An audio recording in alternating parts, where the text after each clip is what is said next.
welcome to a day in my life as a fresh graduate mom na ngayon ay full-time employee na. Medyo matagal-tagal na nga rin talaga akong di nakakapag-vlog kasi alam nyo naman, sobrang busy natin talaga araw-araw. Mula nga talaga nung lumipat kami dito sa bukid, ay ganito na nga yung senaryo namin everyday. Gumigising nga talaga ako ng 5 AM para nga makapag-prepare ng pagkain namin, pambaon sa school ng mga bata, and pambaon na nga rin namin mag-asawa. Buti na nga lang talaga mga be, dito nga sa trabaho ko na to ngayon ay 8 AM nga yung pasok. So medyo hindi tayo ngarag-ngarag palagi. Ay ngarag pa rin pala talaga kasi nga hindi tayo kagaya ng dati na alam nyo yun, kahit tanghali ka na gumising, madali ka makakarating dun sa pagkatrabahuhan mo. Dahil syempre sobrang lapit nga lang kasi 'di ba umuupa nga tayo noon sa bayan. Late ko na nga naisipan mag a day in my life mga be, kaya nga yung mga bata ay hindi ko na nga na-videohan bago nga sila pumasok sa school. Sobrang nag-a-adjust pa rin talaga kami hanggang ngayon mga be kasi syempre 'di ba nasanay nga kami na malapit lang sa school, malapit lang sa trabaho. Eh ngayon, kailangan pa talaga namin bumiyahe para makarating sa pagkatrabahuhan. Pero sa ngayon ay mas okay na rin naman siguro to na hindi na nga muna kami mangupahan para alam niyo yun kahit papano ay makaipon-ipon at maipaayos nga yung bahay namin dun sa bukid. For the meantime ay sa bahay na nga muna kami ni Papa tumutuloy habang di pa nga nagagawa yung bahay namin. Hindi nga lang din talaga minsan maiwasan na alam niyo yun makaramdam kami ng pagod, kami mag-asawa kasi syempre kailangan pa namin bumiyahe ng 30 to 45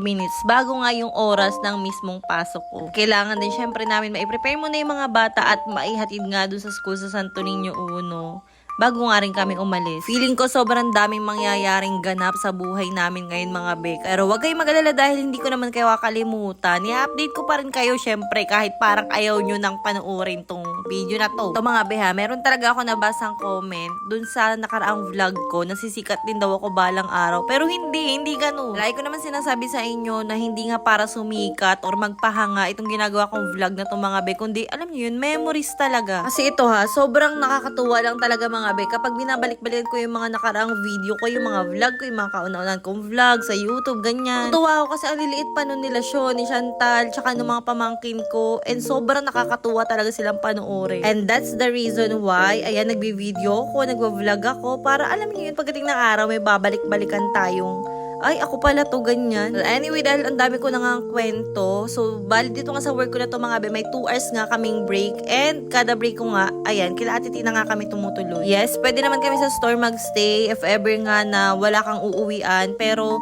alam nyo naman yun, kunting idlip lang talaga, eh, masaya na ako, kaya ayan, kahit papano, nakakaidlip ako dito kay Ate Tina. And, marami nga rin nagtatanong bakit wala na ako dun sa McDo, ganyan.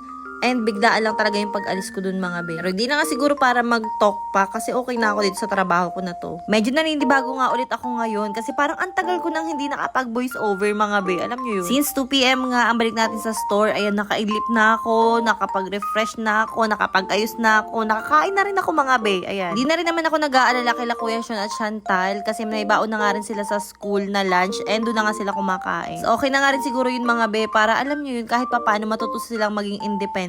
And alam nyo ba, nakakatuwa dito mga be, simula talaga nung nag-start ako magtrabaho dito, palagi silang may libreng pamerienda mga be, na para bang wala kang karapatang pumayat, ganyan. At dahil nga 5:30 ay close na kami, natapos ko na nga yung mga gawain ko dyan mga be, kaya it's time para linisan na nga yung computer, and ito nga ang pinakang table ko dito. At yes, ganito talaga senaryo ko mga be tuwing hapon, talaga nakikisabay na nga lang ako kung kanino pwede makisabay. Halos lahat naman ng kapatid ko, ng bayaw ko ay ayan, nagtatrabaho rin sa bayan, and umuuwi nga rin sila tuwing hapon. Kaya naman ayan, yagyag na naman nga itong CB pa uwi.